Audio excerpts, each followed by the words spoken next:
네, 반갑습니다. 2월 19일 수요일입니다. 자, 날씨가 또 추워졌어요. 네, 일단은 경칩 전까지는 계속 추웠다 더웠다 하겠죠. 덥진 않겠구나. 네, 아무튼 자, 좀 쌀쌀한 아침인데 오늘 증시는 또 뜨거울 것인지 한번 알아보도록 하겠습니다. 미국 증시는 막판에 매수세가 들어왔습니다. 우리가 이런 거 굉장히 좋아하죠. 자, 장중에 무슨 난리가 나든 일단 마지막에 올려놓는 게 중요합니다. 자, 일단 장 마감하기 전까지는 조금 애매했어요. 또 안 좋은가? 얘네들 또 지난주에 좀 별로였었는데 이번 주까지 안 좋은가? 그랬었는데 시장이 계속 지지부진했었죠. 뭐 이제 마감 전에는 크게 하락하기도 했었고요. 그러다가 막판에 갑자기 매수세 들어오면서 주가를 쭉 끌어올립니다. 다우지수 플러스 났어요. 0.02. 나스닥도 0.07 플러스, S&P 500도 0.24 플러스입니다. 전부 다 빨간색 불이 들어왔습니다. 자, 일단은 결과물만 놓고 보면은 괜찮은데요 라고 할 수 있는데 장중에는 굉장히 형편없었다라는 거죠. 그리고 막판에 땡겨 올렸는데 이 막판에 들어온 매수세가 뭔지 이게 굉장히 궁금하겠죠. 자, 요 부분들 같이 알아보도록 합시다. 자, 뉴스를 통해서 시작해 봅니다. 자, 뉴스 보시면은요. 야, 이거 S&P 500이 또다시 최고가 경신했다. 우크라이나 종전협상 FOMC 의사록에 주목하자. 지금 우크라이나 종전협상 같은 부분들은 완전히 급물살을 타고 있습니다. 네, 어제 뭐 방산주 이야기도 또 해드리기도 했습니다만, 관련한 이야기들, 이슈들이 계속해서 나오고 있다는 얘기죠. 그 다음에 FOMC 의사록에서는 뭐 금리 인하를 급하게 하지 않겠다 뭐 이런 식으로 얘기가 나왔기 때문에 특별한 건 없을 것 같은데, 근데 이게 있는 것 같아요. 인텔 분리 매각설에 16% 급등했다. 지금 여기 브로드컴이랑 뭐 이런 애들 뭐 달라붙었다는 얘기가 있죠. 어떤 일들이 있는지 정말 뭐 밤사이에 어마어마한 일들이 있었던 것 같습니다. 그죠? 인텔이 일단 16.06% 급등을 했는데, 세계 파운드리, 최대 파운드리 업체인 대만 TSMC, 그리고 미국 반도체 기업 브로드컴이 경영난을 겪고 있는 인텔의 일부 사업 부분을 지분을 분리 인수하는 방안을 검토하고 있다는 소식이 주가를 밀어올렸다. 제 생각에는 삼성이 그냥 샀으면 좋겠는데, 네, 삼성이 이렇게 확, 사들여가지고 아주 그냥 지각 변동을 좀 일으켰으면 좋겠는데, 삼성도 지금 지코가 석자라서 쉽지는 않을 것 같아 보이죠? 네. 근데 TSMC나 브로드컴이 만약에 인텔을 갖고 간다라고 한다라면, 글쎄, 조금, 경쟁 구도가 더 심해지지 않겠냐 이런 얘기죠. 삼성이 안 그래도 지금 파운드리 쪽에서 좀 피곤한 상황인데, 만약에 TSMC가 인텔을 가져간다 그러면은 삼성이 파운드리 쪽에서 힘든 상황이 있을 수도 있습니다. 자, 근데 어쨌건 인텔 상황을 보시면 계속 경영난이 있고 힘들다는 얘기 있었죠. 그래서 이런 부분들 때문에 매각을 하네 마네 그런 얘기가 있었고, 삼성한테 이제 뭐 슬금 다가와가지고 같이 협업하자 이런 얘기도 있었잖아요. 그런 부분이 있었는데, 일단 일부 사업 부문의 지분을 분리 인수하는 방안을 검토하고 있다는 소식이 주가를 끌어올렸다. 일단 팔려가는 회사는 주가가 크게 상승하는 것이 일반적이죠. 그래서 16% 정도 급등했다.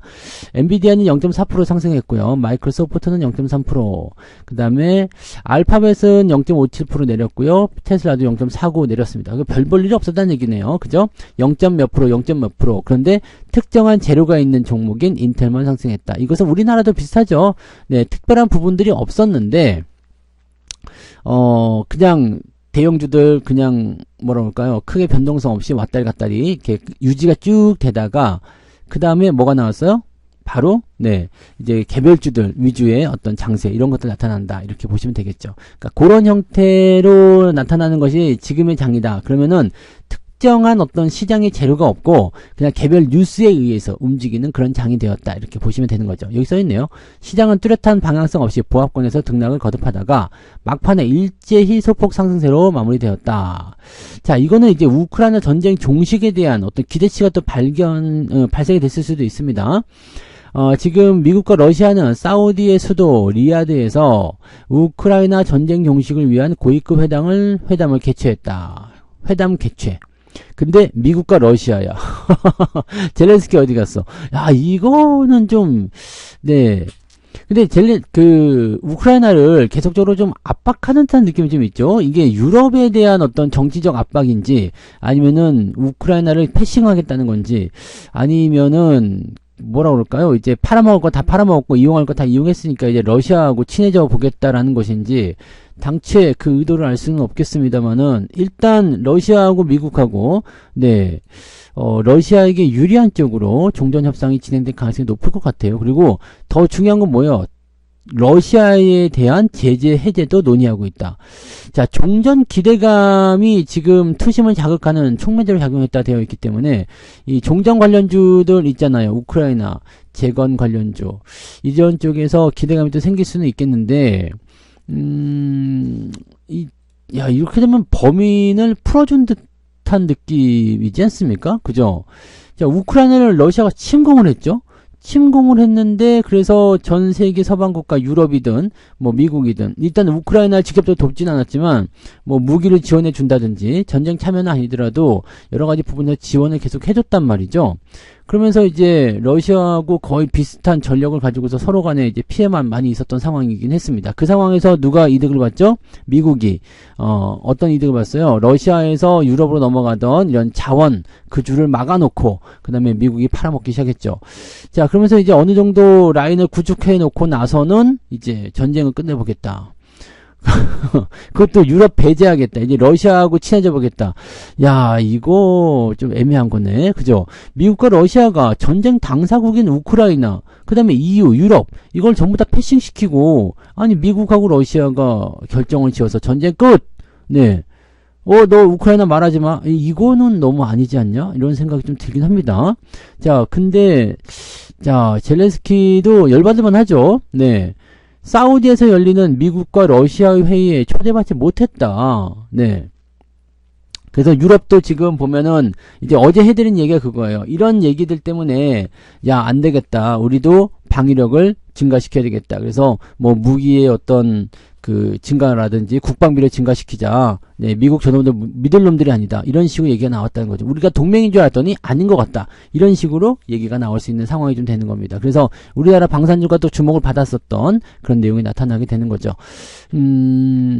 그런 부분들이 필요할 것 같기는 하죠. 네, 미국의 어떤 군사력이나 또는 미국의 어떤 강력한 파워에 조금 대응할 수 있는, 그러니까 전 세계 대 미국 이렇게 붙어버리면 미국도 어쩔 수가 없을 거라 생각합니다만은 그렇게는 안 되겠죠. 뭐 미국은 지금 각계격파로 막 들어가고 있기 때문에 이것도 또 다른 의미에서의 전쟁이 아닐까 생각되긴 합니다. 아무튼 우크라이나 전쟁에 대한 종전 가능성은 매우 긍정적으로 진행되고 있다. 그래서 그에 따른 어떤 주가 상승들이 좀 일어나게 됐고, 자, 우크라이나 전쟁 때문에 사실적으로 우리가 깊은 불황의 늪에 빠졌다고 볼 수도 있죠. 근데 전쟁이 종식이 되게 되면 생각했던 것보다 빠르게 또 경기가 회복될 수도 있기 때문에 괜찮을 수도 있겠다. 자, 그 다음에 방산업체들이 이제 수혜를 받게 될 가능성이 있다. 네, 그래서 어제 해드린 영상들 한 번씩 살펴보시기 바라고요. 네.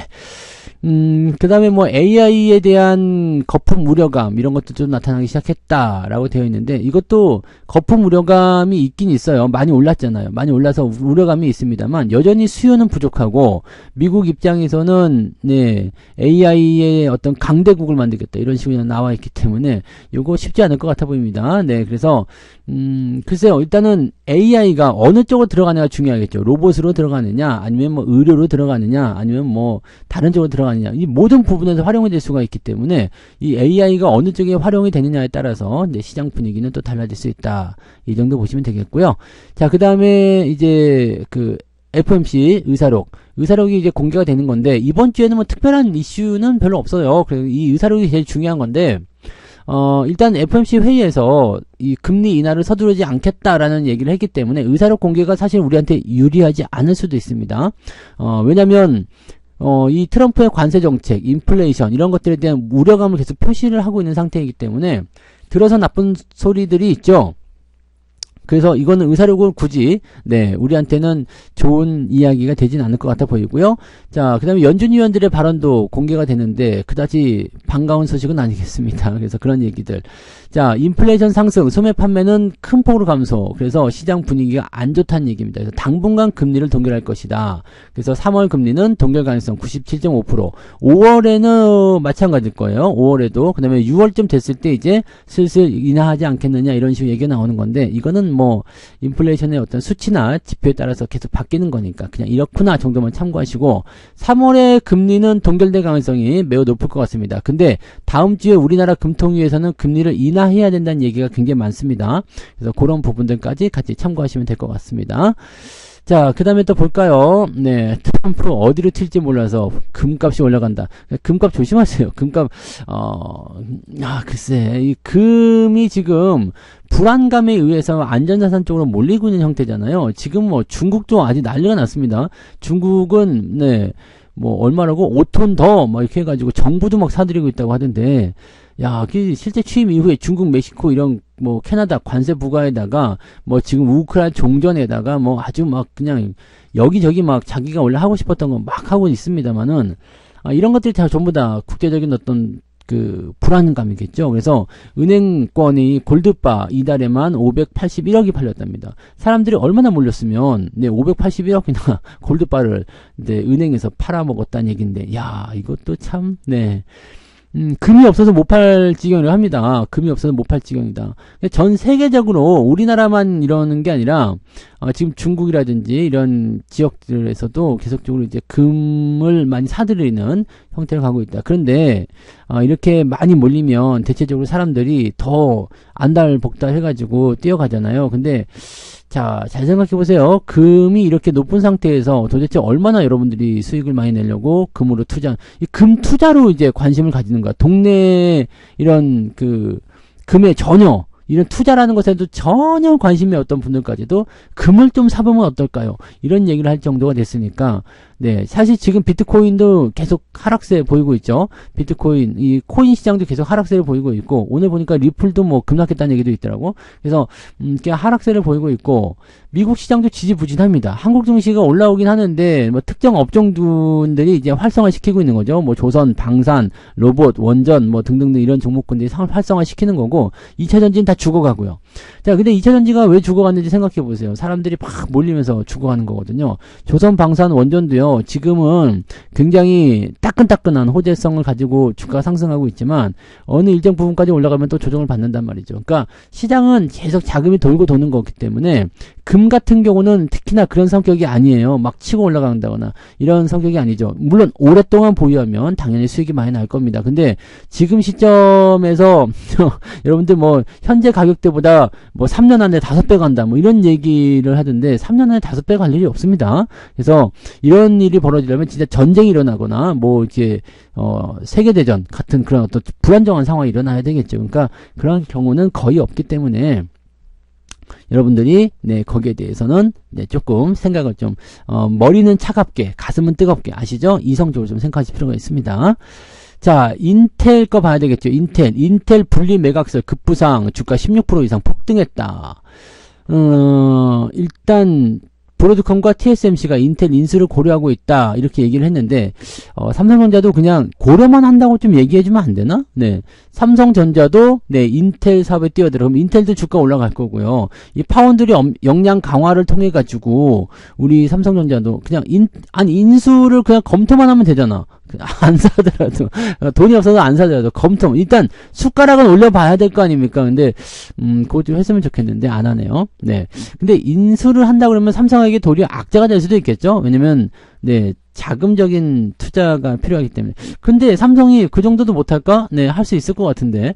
뭐 아무튼 삼성 얘기는 좀 빼고요. TSMC와 브로드컴이 하고 있다. 이 TSMC가 인텔을 진행을 하게 되면 이거는 굉장히 피곤한 상황이 됩니다. 인텔에게는 분할 매각이 굉장히 긍정적으로 얘기가 될 수 있죠. 왜냐면 지금 경영난에 있으니까. 근데 이 TSMC가 파운드리 부분의 지분을 끌고 나가게 되면은요, 굉장히 큰 어떤 시너지를 보여줄 수가 있게 되겠죠. 그 다음에 브로드컴, 얘도 일반 반도체 부분을 만약에 이렇게 띄어가는 이제 조각조각 분리해가지고 인텔을 찢어 가지는 건데, 이렇게 되면은 네, 미국 기업들의 어떤 강세, TSMC는 대만이지만 얘는 원래 세계 1등인데 1등인 기업이 더 세게 진행한다. 물론 이제 이런 부분들이 반도체 업황이나 이런 쪽이 좀 가라앉는다라고 한다라면 이런 인수가 상당히 큰 부담이 될 수 있겠습니다만 지금과 같은 경우처럼 말이에요. 네, AI가 계속해서 끌고 나가는 상황이 되었다라고 한다라면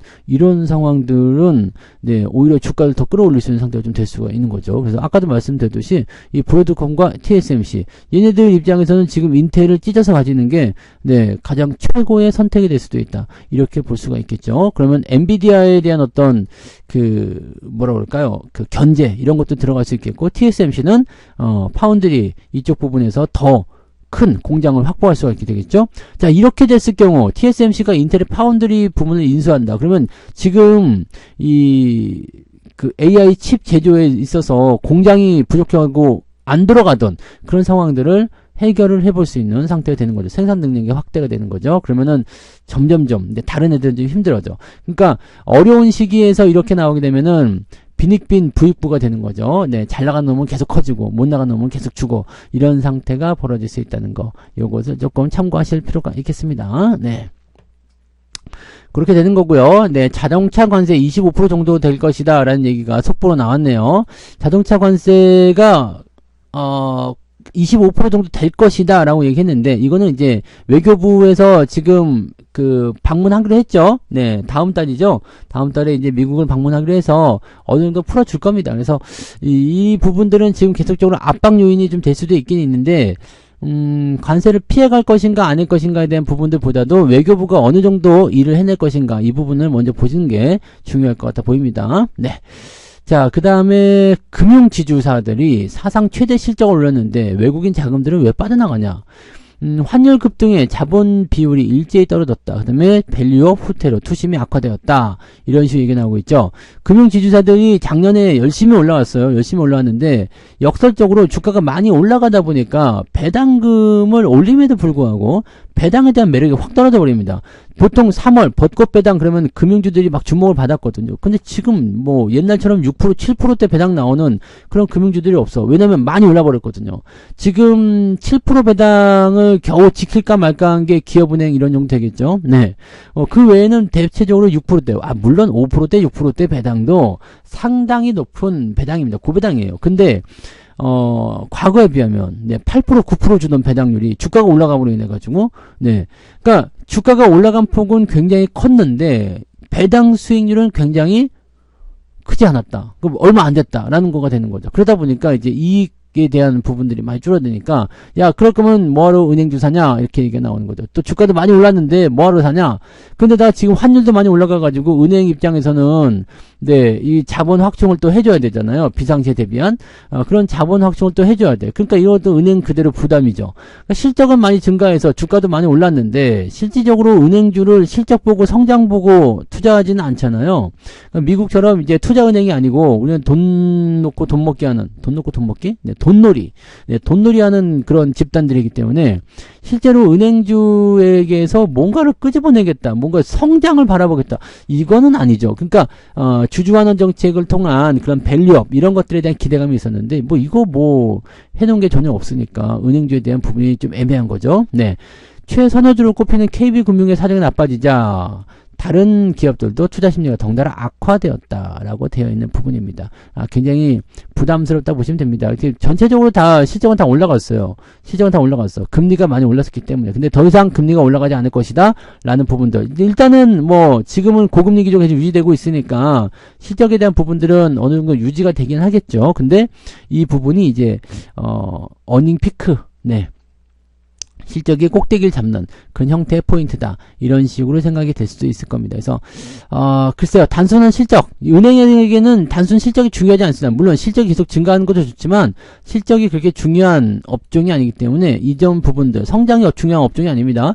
밸류업, 배당 이런 것들 얼마나 많이 주느냐 이런 것들을 가지고 진행하셔야 돼요. 그래서 배당을 많이 주는 은행주들은 그래도 꾸준한 게 유지가 되고 있을 겁니다. 근데 배당률이 훅 떨어진 이런 KB금융 이런 것들은 주가가 계속 떨어지고 있죠. 왜냐면 주가 떨어져야지 배당이 올라갈 테니까. 그러니까 3월 달에 벚꽃 배당을 시행하려고 외국인들이 마음 먹었더라면 KB금융의 주가를 더 떨어뜨릴 수도 있다. 이런 식으로 나올 수도 있다는 얘기입니다. 다른 은행주들도 마찬가지고. 그래서 금융주 섹터는 이런 식으로 우리가 분석을 해주셔야 됩니다. 자, 그 다음에 이거 뭐야? 네, 개미는 빚내서 로봇주 사는데 레인보우 로보틱스 임원 124억 매도. 레인보우 로보틱스 주가가 크게 상승했기 때문에 보유 주식을 매도했다. 가계 생활자금 확보. 가계 생활자금 확보는 뭐야? 그냥 생활비를 충당하기 위해서 했다는 얘기잖아요. 자, 임원이 주식을 팔았다라는 것은 대체적으로 주가에 좀 약세 요인이 될 가능성이 굉장히 높습니다. 물론 이제 삼성전자 호재, 그다음에 요즘에 이제 로봇 관련한 호재 뭐 이런 것들이 계속 나타나고 있죠. 미국에서는 매그니피센트 7 이런 애들이 그냥 전격 참전한다 해가지고 뭐 로봇 시장이 들썩들썩하는 상황이 되면 됐는데 우리나라는 정책이 좀 약한 것 같아 보이긴 하죠. 네. 그리고 골고루 좀 가면 좋겠는데 그런 부분이 좀 아닌 것 같기도 합니다. 자, 지금 보면은 이제 그 레인보우틱스의 부사장이네요. 김인혁 부사장이 보유 주식 55,000주를 55,000주 가지고 있었는데 그 중에 3만 주를 장내 매도했다. 55,000주를 갖고 있었는데 3만 주면은 절반이 넘잖아요. 처분 단가는 전체 거래 금액이 124억 원이네. 네. 주당 41만 원에. 와, 회사가 큰 폭으로 올랐다. 그러니까 적어도 이게 한 50억 정도 아니지. 원래 지분이니까 얼마 안 됐던 건데 이거를 그냥 순간적으로 이렇게 해 가지고 많이 가져가셨군요. 네. 자, 와, 이 가장 높은 구간에서 지분을 대거 매도했다라는 식으로 되는 거고, 물론 이제 열심히 일해서 팔아먹는 건 좋아요. 근데, 네, 그냥 가계 생활 자금 및 자금 확보, 이거는 그냥 많이 올라서 주식을 팔았다는 얘기죠. 네. 개인 투자자들은 빚을 내가지고 들어오는 상태인데, 이 최대 주주나 임원, 이런 경영진의 지분 매각은 회사의 악재로 작용될 수 있는 상황이다. 라고 될 수 있는 내용입니다. 자, 물론 이제, 레인보우 로보틱스에게만 해당되는 내용일 수도 있습니다. 다른 로봇주라든지 또는 그런 쪽에서는 지금 해당되는 모습은 아니기 때문에 레인보우 로보틱스에 대한 부분들이 조정이 조금 필요로 한 상황이 되었나? 라는 생각이 좀 들 수가 있겠죠. 지금 로봇주 중에서 대장은 역시 레인보우잖아요. 어제도 이 로봇주에 대해서 잠깐 말씀 좀 드렸지만은 추세적인 부분들이 상승 이후의 횡보 또는 약간의 조정 이런 부분들이 계속 반복할 수밖에 없거든요. 그래서 어떻게 보면은 이런 뉴스 이런 소식이 전해지게 되면서 주가 약간 약세 전환이 될 수도 있는 모습이 있을 수 있겠죠. 하지만 뭐 주가 흐름이 약세 전환된다고 해가지고 당장 폭락한다거나 그런 쪽으로 가기는 좀 어렵지 않을까 생각되고 오히려 이제 로봇 관련한 부분에서는 지금 호재성 재료를 끼고 있기 때문에 그러든가 말든가 모르겠다. 그래 뭐 주식 올랐으니까 너도 팔고 수익도 좀 내야지. 너는 팔어 난 살 테니까 이런 식의 투심이 또 만들어지면 그냥 막 올라갈 수도 있습니다. 그러니까 이런 형태로 갈 수 있는 내용이 만들어진다는 이야기죠. 그러니까 이렇게 변동성이 좀 있는 종목들은 단기적 조정 또는 다시 재상승 이런 것들이 만들어질 수가 있어요. 자, 이런 것을 좀 피하고 싶다라고 생각된다면 고점에서 매수하는 전략들을 조금 자제하시고 그 다음에 아래쪽부터 올라가는 종목들 뭐 지금도 로봇주들 중에서 이제 올라가려고 하는 것들 많이 있잖아. 근데 레인보우 로보틱스 말고 두산 로보틱스 뭐 이런 쪽으로 공략을 하셔도 되는 거니까 로봇주가 전체적으로 나쁜 게 아니라 많이 올라간 형태에서 지금 과도한 어떤 매수가 들어온 이런 종목들에게는 이제 어떤 제재나 이런 단기적 조정에 대한 어떤 재료들이 나타날 수도 있다라고 보시면 되겠죠. 현재로서는 로봇 관련주 전체에 대한 분위기는 그렇게 나쁘지 않습니다만 레인보우 로보틱스가 만약에 이런 역량을 통해서 주가 떨어지게 된다면 영향력을 아주 피하기는 조금 어렵지 않을까라는 생각을 조금은 해봐야 될 것 같긴 합니다. 그래서 이런 부분까지 좀 참고하시면 될 것 같고 그 외에는 뭐 특이사항은 없으니까 여기까지만 오늘 이야기해 드리도록 할게요. 시간이 많이 됐네요. 네, 그래서 여기까지 이야기하고요. 자, 오늘은 미국장이 막판에 튀어 올랐잖아요. 막판에 튀어 올랐기 때문에 아마도 우리 증시는 뭐 나쁘지 않을 것 같아요. 근데 어제 저항대 돌파했는데 오늘은 약간 부담감을 느낄 수도 있겠죠. 그래서 계속 돌파해서 나갈 것인지 아니면 조정이 살짝 들어올 것인지 이런 부분들은 한 번씩 또 체크하고 천천히 대응하시기 바랍니다. 아침에 움직이는 게 전부가 아니에요. 요즘에는 장이 진행이 되면서 수급 변화에 따라서 시장이 많이 바뀌기도 하니까요.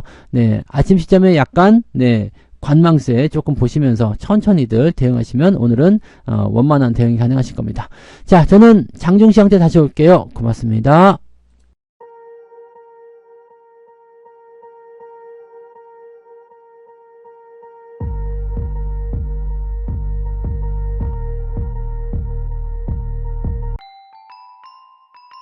본 방송에서 제공되는 모든 정보는 투자 판단의 참고 자료이며 투자의 최종 책임은 본 방송을 이용하는 본인에게 있습니다.